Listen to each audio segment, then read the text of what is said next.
बीते दिनों सूबे के अल्पसंख्यक कल्याण व जल संसाधन मंत्री हफीजुल हसन द्वारा शरीयत को संविधान से ऊपर बताने के विरोध में मधुपुर भाजपा द्वारा आक्रोश रैली निकाली गई व अनुमंडल पदाधिकारी के माध्यम झारखंड के राज्यपाल को एक ज्ञापन सौंपकर मंत्री हफीजुल हसन को मंत्री पद से विमुक्त करने की मांग की।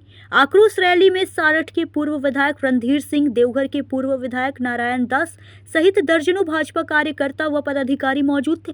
इस दौरान मंत्री हफीजुल हसन के केला बागान स्थित आवास पर भी प्रशासन द्वारा सुरक्षा के पुख्ता इंतजाम किए गए थे।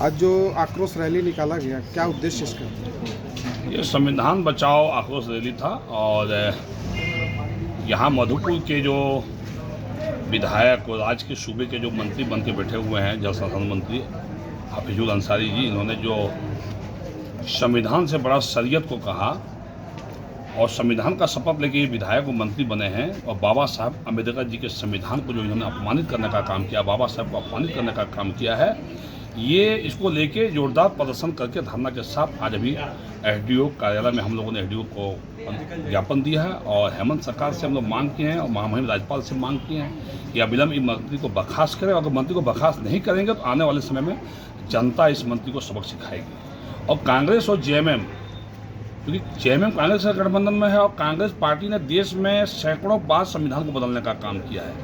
80 बार इस देश की चुनी हुई सरकारों को बर्खास्त कर राष्ट्रीय शासन लगाने का काम किया, इमरजेंसी लगाने का काम किया। तो कांग्रेस का असर इस झारखंड मुक्ति मोर्चा पर दिखने लगा है और ऐसे संविधान विरोधी मंत्री और सरकार को सत्ता पर बने रहने का कोई अधिकार नहीं है। भारतीय जनता पार्टी इस आवाज़ को लेकर गांव-गांव तक जाएगी। अभी तो हम लोगों ने हर जिले में प्रदर्शन किया है, अनुमंडल में प्रदर्शन किया है, गांव-गांव इस मुद्दे को लेकर जाएंगे। आक्रोश मार्च है और इस तरह का बयानबाजी है जो निश्चित रूप से बाबा साहब भीमराव अंबेडकर के प्रति यहाँ के विधायक, राज्य सरकार के मंत्री के द्वारा जो बयानबाजी आया है वो निश्चित रूप से बहुत ही चिंताजनक है। बाबा साहब ने देश को संविधान दिया और हम कह सकते हैं कि दुनिया का सबसे बड़ा लोकतांत्रिक देश बाबा साहब के संविधान से भारत चल रहा है। और ऐसी छोटी मानसिकता की सोच उनकी नहीं है। उनके मन के अंदर जो बात थी, उनके दिल के अंदर जो बात थी, वो उन्होंने मुंह से निकालने का काम किया है और उन्होंने साफ शब्दों में कहा है कि शरीयत मेरे सीने में है और संविधान मेरे हाथ में है। वो संविधान का ओथ लेते हैं, राज्य के मंत्री बनते हैं और संविधान को ही अपमानित करने का काम करते हैं।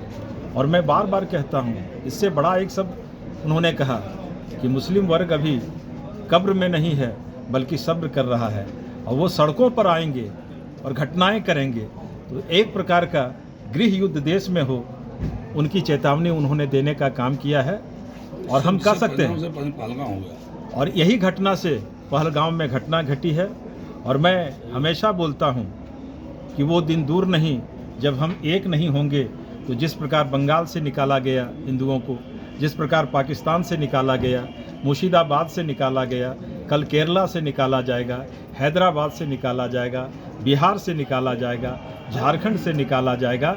और अगर हम नहीं चेते तो 50 साल के अंदर ये हिंदुस्तान से हिंदू को भी निकाला जाएगा।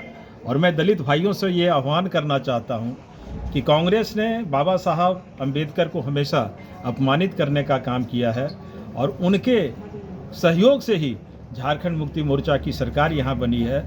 हमें बाबा साहब के संविधान को अगर जिंदा रखना है, उनको जीवित रखना है, तो जिन्होंने बाबा साहब को अपमानित करने का काम किया है उनके साथ छोड़ें। और जिस दिन हमारे देश में अगर तुष्टीकरण के तहत उन लोगों के हाथ में सत्ता, मुसलमानों के हाथ में, अल्पसंख्यकों के हाथ में सत्ता आ जाएगी, उसी दिन बाबा साहब भीमराव अंबेडकर के लिखे हुए संविधान को समाप्त कर दिया जाएगा। देवघर से अरविंद यादव की रिपोर्ट।